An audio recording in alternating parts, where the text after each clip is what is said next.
ॐ नमो भगवते रुद्राय।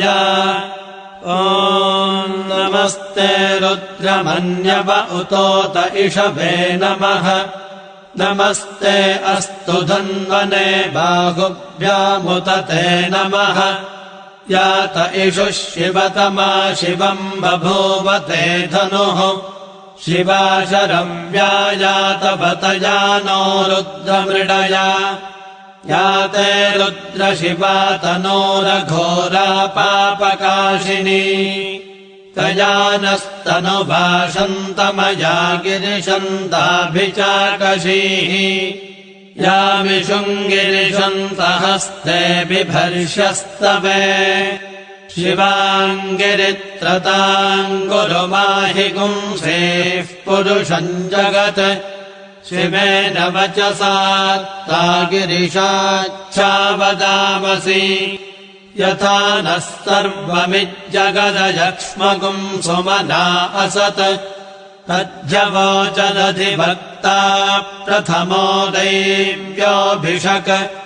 अहेगिष्टसर्वाञ्जम्भयन् सर्वाश्च यातु धान्यः। असौ यस्ताम्रो अरुण उत बभ्रुः सुमङ्गलः। ये चेमागुम् रुद्रा अभितो दिक्षुष्यिताः सहस्रशो वैशागुम् हेड ईमहे। असौ यो वसर्पति नीलग्रीवो विलोहितः। उतैनम् गोपा अदृशन्नदृशन्नुदहार्यः। उतैनम् विश्वाभूतानि सदृष्टो मृडयातिनः। नमो अस्तु नीलग्रीवाय सहस्राक्षाय मीढुषे। अथो ये अस्य सत्त्वानो हन्तेभ्यो करम् नमः। प्रमुञ्चधन्वनस्त्वमुभयोरार्नियोर्ज्याम्। याश्च ते हस्त इषभः पदाता भगवो वप। अवतत्यधनुस्त्वगुम् सहस्राक्षशतेषु धे। निषेर्यशल्यानाम् मुखा शिवो नः सुमना भव। विद्यन्धनुः कवर्धिनो विशल्यो बाणवागुम् उत। अनेशन्नस्येषव आभुरस्य निषङ्गतिः। याते हेतर्मेढुष्टमहस्ते बभूव ते धनुः। तयास्मानविश्वतस्त्वमयक्ष्मया परिभुजा। नमस्ते अस्त्वायुधायानातताय धृष्णवे। उभाभ्यामुत ते नमो बाहुभ्याम् तव धन्वने। परिते धन्वनो हेतिरस्मान् वृणक्तु विश्वतः। अथो य इषुधिस्तपारे अस्मन्निधेहितम्। नमस्ते अस्तु भगवन् विश्वेश्वराय महादेवाय त्र्यम्बकाय त्रिपुरान्तकाय त्रिकाग्निकालाय कालाग्निरुद्राय नीलकण्ठाय मृत्युञ्जयाय सर्वेश्वराय सदाशिवाय श्रीमन्महादेवाय नमः।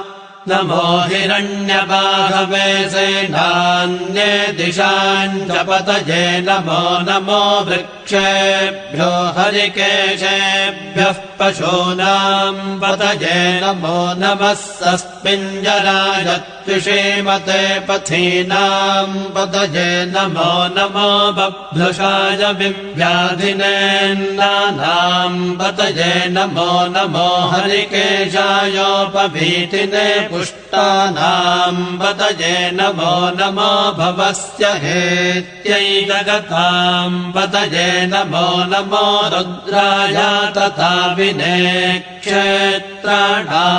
पतये नमो नमः सूताय हन्ताय वनानाम् पतये नमो नमो रोहिताय स्थपतये वृक्षाणाम् पतये नमो नमो मन्त्रिणे वाणिजाय कक्षाणाम् पतये नमो नमो भुवन्तये वारिवस्कृताय औषधीनाम् पतये नमो नम उच्चैर्घोषाय क्रन्दयते पत्तीनाम् पतये नमो नमः कृत्स्नभीताय धावते सत्त्वनाम् पतये नमः नमः सहमानाय निव्याधिन आव्याधिनीनाम् पतये नमो नमः ककुभाय निषङ्गिणे स्तेनानाम् पतये नमो नमो निषङ्गिण इषुधिमते तस्कराणाम् पतये नमो नमो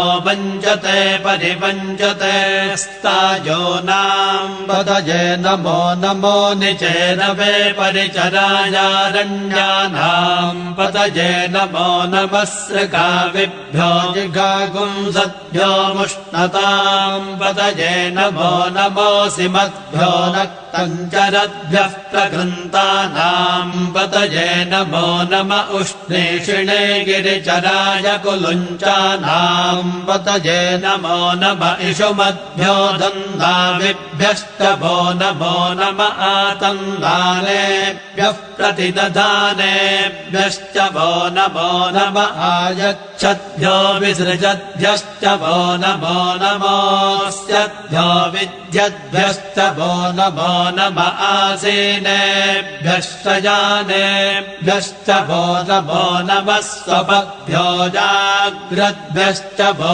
नमो नमस्तिष्ठद्भ्यो धावद्भ्यश्च वो नमो नमः सभाभ्यः सभापतिभ्यश्च वो नमो नमो अश्वेभ्योऽश्वपतिभ्यश्च वो नमः नम आव्याधिनेभ्यो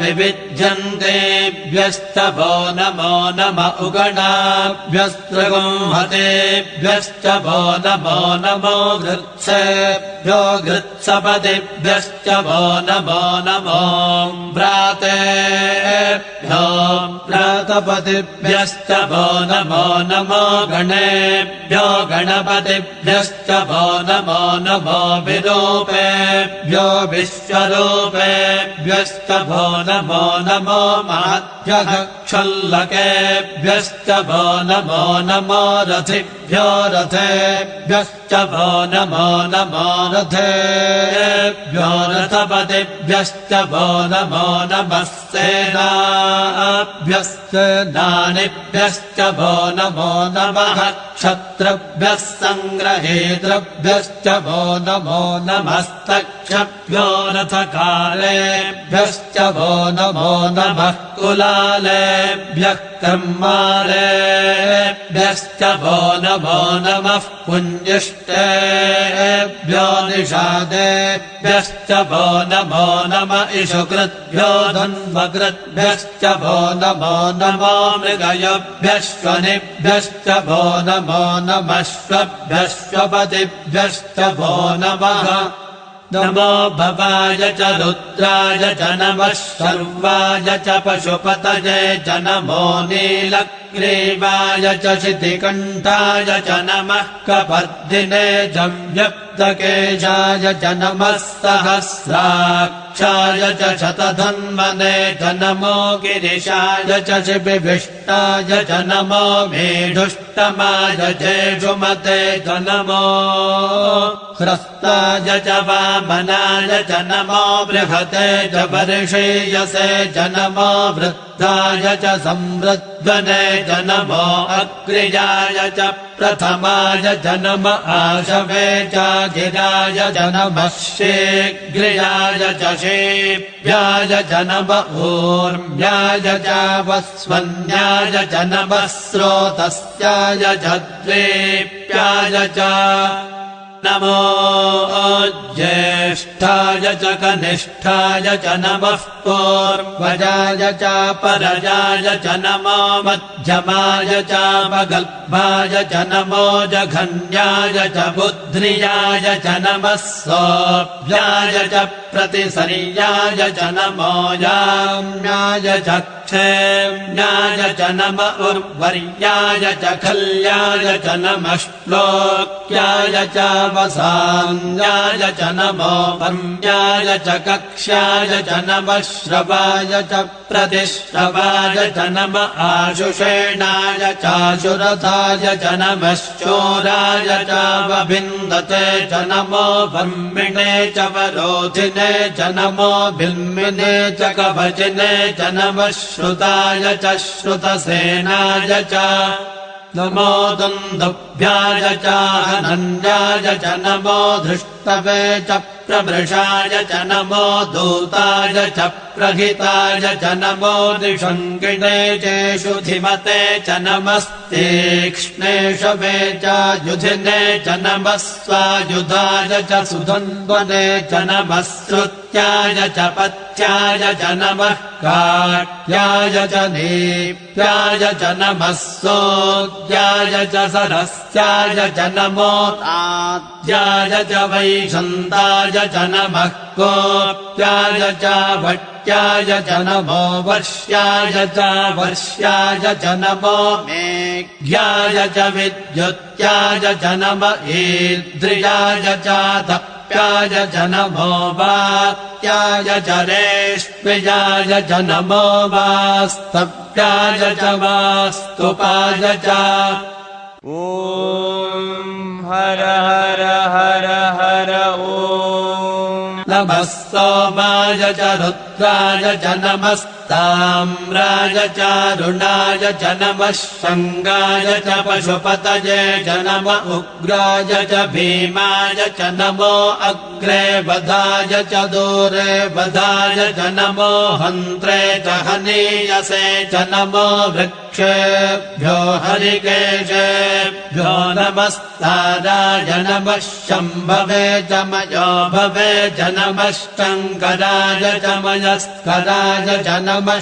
शिवाय च शिवतराय च नमस्तीर्थ्याय च गोल्याय च नमः पार्याय च भार्याय च नमः प्रतरणाय चोत्तरणाय च नम आधार्याय च लात्याय च नमः षष्ट्याय च फेन्याय च नमः सिगत्याय च प्रवाह्याय च नम इरण्याय च प्रपथ्याय च नमः किगुंशिलाय च क्षयणाय च नमः कपर्दिने च पुलस्तये च नमो गोष्ठ्याय च गृह्याय च नमस्तत्याय च गेह्याय च नमः काट्याय च गह्वरेष्ठाय च नमो हृदयाय च निवेष्ट्याय च नमः पागुंसव्याय च रजस्याय च नमः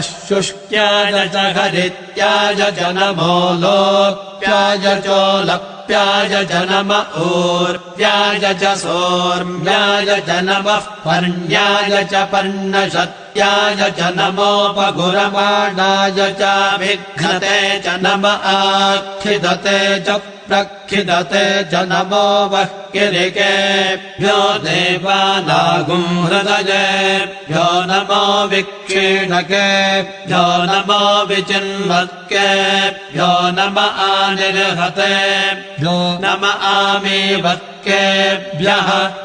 द्रापे अन्धसस्पते दरिद्रम् नीललोहिता येषाम् पुरुषाणामेषाम् पशूनाम् माभेर्मा रोमो येषाम् किञ्चनाममत् या ते रुद्रशिवा तनोः शिवा विश्वाह भेषजी शिवा रुद्रस्य भेषजीतया नो मृडजीवसे इमागुम् रुद्राय तवसे कभर्तिने क्षयद्वीराय प्रभरामहे मतिम् यथा नश्चमसद्विपदे चतुष्पदे विश्वम् पुष्टम् ग्रामे अस्मिन्ननातुरम् मृडानो रुद्रोतनो मयस्कृधिक्षयद्वीराय नमसा विधेमते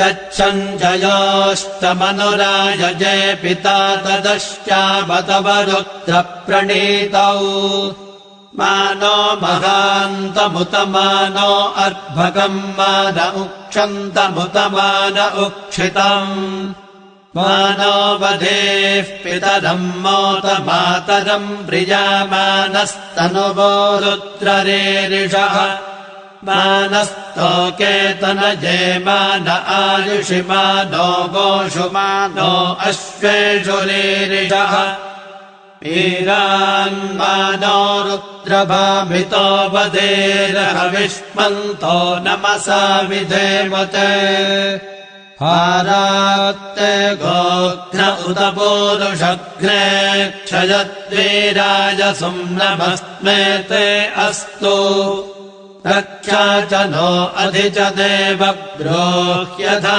च नः शर्म यच्छद्विबर्हाः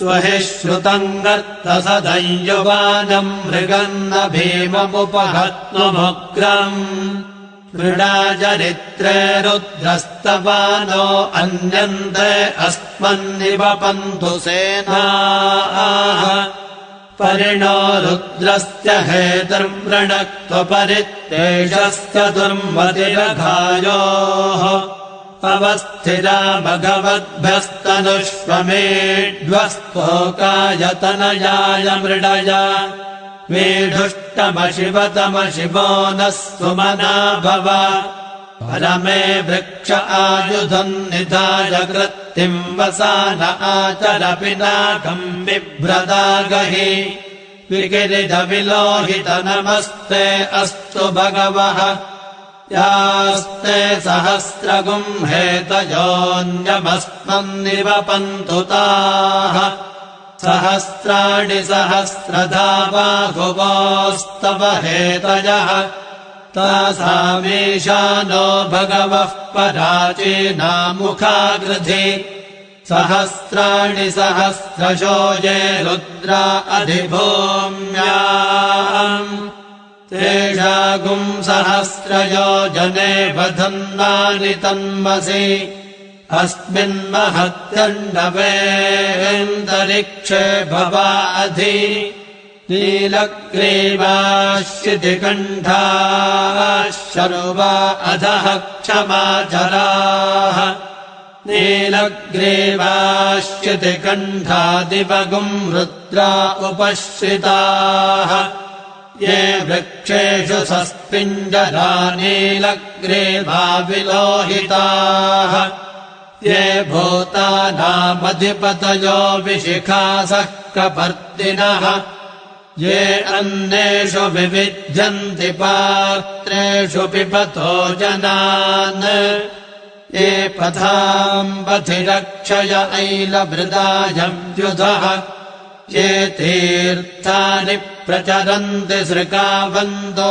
निषङ्गिणः य एतावन्तश्च भूयागुंसश्च दिशो रुद्रावितस्थिरे तेषागुम् सहस्रयोजने बधन्नानि तन्मसि नमो रुद्रेभ्यो ये पृथिव्याम् येऽन्तरिक्षे ये दिवि येषामन्नम् वातो भर्षमिषभस्तेभ्यो दश प्राचीर्दश दक्षिणादश प्रतीचेर्दशोदीचेर्दशोर्ध्वास्तेभ्यो नमस्ते नो मृडयन्तु तेजम् विष्णो यश्च नो द्वेष्टितम् भोजम्भे दधामि ॐ त्र्यम्बकम् यजामहे सुगन्धिम् पुष्टिवर्धनम् उर्वारुकमिव